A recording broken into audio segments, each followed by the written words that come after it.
Welcome back. I'm Kendall Makhamate with your sports on PM News. The Cricket World Cup semi-final between New Zealand and South Africa at Eden Park on Tuesday has more at stake than the first final for the winner. Both teams will hope to banish some unwanted baggage from the global showpiece that has dogged them for years. The Proteas have long worn the tag of cricket's ultimate chokers for repeated failures in the tournament's knockout rounds. Their breakthrough quarter-final win over Sri Lanka, a first win in a knockout match at the World Cup, will quickly be forgotten if they're defeated in Auckland. But the squad is confident of going all the way this time around. Like their opponents, New Zealand have never been further than the semi-final. The match starts at 3 o'clock tomorrow morning South African time and will be broadcast live on SABC 3.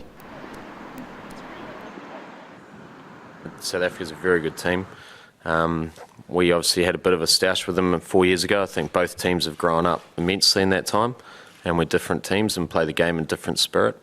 And I would expect us to go out there and focus purely on displaying our skills, trying to be as good as what we can with ball, bat and in the field, and leaving nothing out there in terms of our heart and our soul, and trying to be as desperate as we can. Verbals are not how we want to play the game.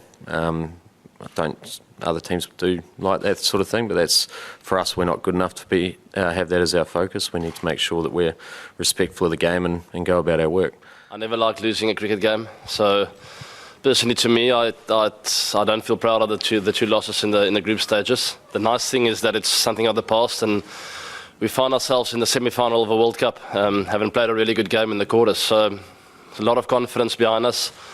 I feel the team is in a really good space at a really good time, so we've got a lot of reason to be confident for tomorrow's game.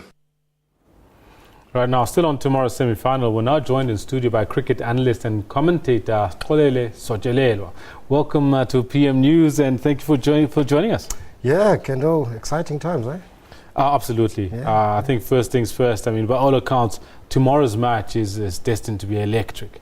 No doubt, Kendall. Both sides will be looking to tick all boxes. But first, it's about winning the toss.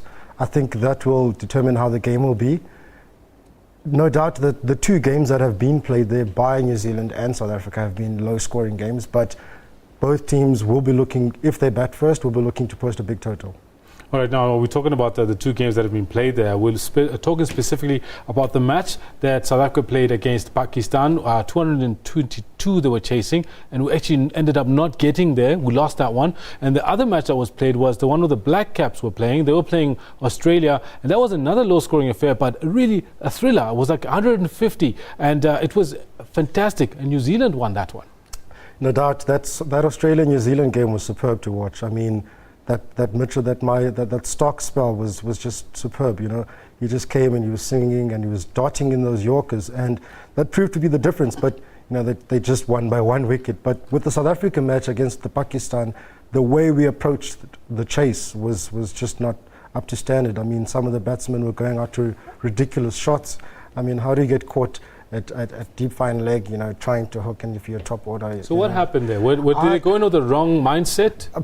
Not just that match, way before. Some of the World Cups that we've walked into and we've played in, we've just been, I don't want to say too prepared, but we've just premeditated a lot. We've just sat down, spoken about, you need to do this, you need to do that. And we've seen with the New Zealanders, you know, up until now, they've just expressed themselves, but in particular, the captain, Brendan McCullum. Now, if your captain plays like that and is fortunate to be batting up the order, then your team will feed off that, and that's what's been the difference with New Zealand and the other teams in their pool. So are you saying that we need to have somebody who's fired up, who's going to be taking on all comers right up front? Pretty much like I'd say maybe Kyle Abbott does in a bowling attack. Do we need somebody doing the same thing in our batting lineup? Definitely. You need someone in a knockout game who's going to express themselves. Not that the other guys should just fall back and not do so. Who do you see doing that? I mean, Riley Rousseau would have been the first person I would have said, this is the guy that's going to do it, I think. Right up front. Quinton? Right up front, I say Quinton. I say the 68 not out that he got in the quarterfinal, he will take a lot out of it, and he will walk into this match and express himself the way we know him to be doing. And it's not something that is foreign to him. It's something that he likes doing. He likes that responsibility of going out there and expressing himself and hitting the ball where he wants it to. Well, let's touch a little bit on selection now. We hear that Vernon Philander is now match fit and he's ready to get back into the side. What do you think needs to happen here? Does he walk straight in? Does Kyle Abbott fall off, even though Kyle Abbott has been expressing himself, as you say, and Vernon has only got 2 or 3 wickets in the tournament so far? What happens? What do you think? Jeez, I'm glad I'm not one of the selectors.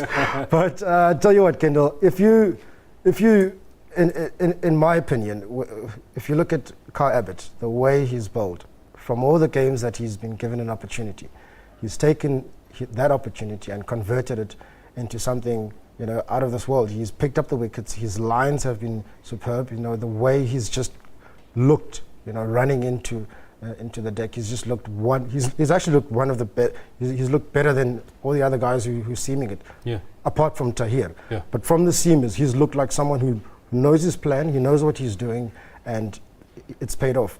Now you've got Vernon Philander, who offers you something with the bat as well. Yeah.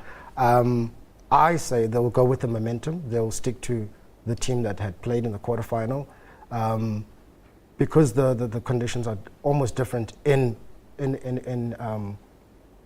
New Zealand. Yeah. They'll look to have someone who's in form, because you're not too sure about Dale Steyn. Yes, he had a good game against Sri Lanka. Yeah. Right now, he's just blowing hot and cold. You don't know whether he's going to pitch His up house or is not on fire right now.